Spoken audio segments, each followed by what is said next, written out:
Buenas tardes, continuando con los videos cortos, vamos a hablar ahora del diseño de un muro en gravedad. Un ejemplo, obviamente se debió haber revisado previa a esta exposición el video de los tipos de muros, qué chequeos se les hacen y también haber revisado las presentaciones que se enviaron en PowerPoint de tipos de muro y sus chequeos específicos. Entonces, ¿qué tenemos aquí? Vamos a diseñar un muro en gaviones con el fin de poder sostener una vía.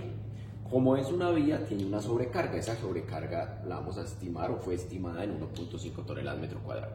El muro tiene una altura de 5 metros, tendrá un nivel de desplante de 1 metro, de acuerdo a la normatividad, y su base tendrá un ancho de 5 metros. Entonces, este muro es escalonado hacia adentro y ese escalón hacia adentro permite que haya suelo que sea soportado por el muro. Todo este sistema será las fuerzas resistentes que nos prevengan la posible inestabilidad.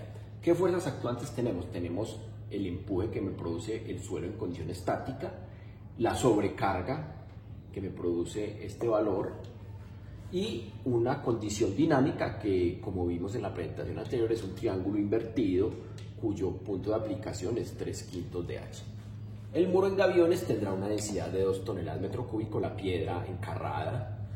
El relleno granular tendrá unas propiedades, el relleno que está por detrás del muro, y el suelo de fundación tendrá otras. En algunos casos pueden coincidir estos dos tipos de suelos, pero en el ejemplo no van a coincidir.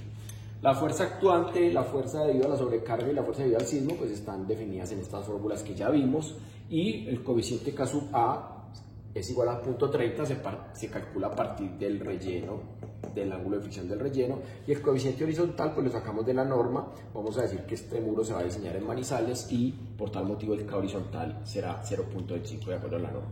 Entonces, ¿cómo se resuelve el problema?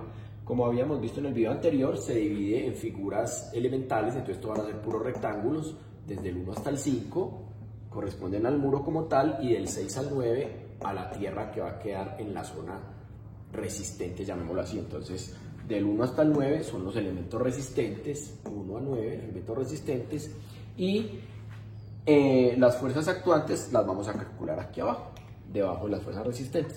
¿Qué tenemos? Vamos a calcular entonces el peso que me produce cada uno de estos elementos resistentes y las fuerzas actuantes. ¿Cuál es el peso? Pues será el gamma por el área de cada figura por el gamma de cada elemento como tal, de ahí hasta el 1 hasta el 9. La fuerza actuante, ya dijimos, las fuerzas actuantes se despejan de esta fórmula y procedemos a obtener el brazo, que es la distancia que hay desde el centro de gravedad de cada figura hasta el punto donde quiero calcular los momentos, que ya vimos que el punto O es el punto clave porque es ahí donde se genera el factor de seguridad o se calcula el factor de seguridad del volcánito como tal. Entonces aquí podemos ver todos los brazos de cada una de las fuerzas, tanto de las fuerzas resistentes como las fuerzas actuantes, y podemos calcular entonces el momento como tal, los momentos resistentes y los momentos actuantes. Entonces miren ustedes, en la condición estática hasta este penúltimo renglón son las fuerzas que actúan. Ya cuando entra a actuar el sismo aparece ese último renglón como tal. ¿Por qué es importante tener eso presente? Pues porque yo tengo que calcular el factor de seguridad del volcamiento en condición estática y dinámica. Entonces en condición estática no tengo en cuenta la última fila, y en condición dinámica pues ya tengo en cuenta esa última fila. Eso sucede para cada uno de los chequeos que se van a hacer. El chequeo del factor de seguridad del volcamiento será la sumatoria de los momentos de las fuerzas resistentes o la sumatoria de los momentos actuantes. En condición estática me da 6.9 y en condición dinámica me da 3.9. Ambos me cumplen la norma porque dice que mínimo es 3 en estático y 2 en dinámico, entonces estamos cumpliendo la norma.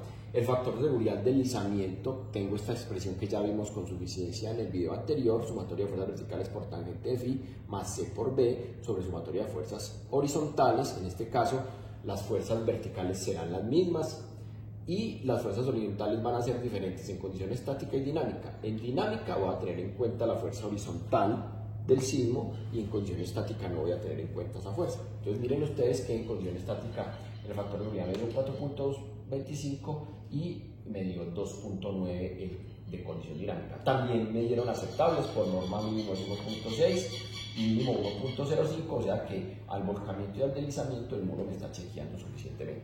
Ahora tengo que chequear la excentricidad, que también ya la vimos en el video anterior. Esta es la expresión B medios menos momentos de las fuerzas resistentes menos momentos de la fuerza actuante sobre sumatoria de fuerzas verticales, condición estática y dinámica. En este caso, pues las fuerzas actuantes estáticas no tengo en cuenta el sismo y aquí sí tengo en cuenta el sismo, entonces la excentricidad me da 0.4 y 0.64, también me da dentro de los valores permisibles, como en ese caso de B sextos para la excentricidad estática y B cuartos para la excentricidad dinámica. Entonces el muro me está chequeando. ¿Qué podemos ver aquí? Pues que los factores de seguridad están un poquito altos, porque superan con suficiencia los mínimos. ¿Qué se pudiera hacer? Entonces, como en el predimensionamiento del muro yo le dije que tenía una base de 5 metros, pues pudiera volver a hacer el análisis diciendo que no tiene una base de 5 metros, sino una base de 4, que todavía sería como el 75-80% de la altura, entonces estaría metido dentro de los requerimientos que tenemos, pero por el momento digamos que el muro cumple las condiciones. ¿Cuál es el último chequeo que faltaría? Y ese sí se lo dejo a ustedes. Es el cálculo del Q máximo y Q mínimo y comparar ese Q máximo con la capacidad admisible de la zapata del muro. Que el cálculo de la capacidad admisible de la zapata del muro pues se calcula por cualquier método que vieron ustedes el semestre pasado. Muchas gracias.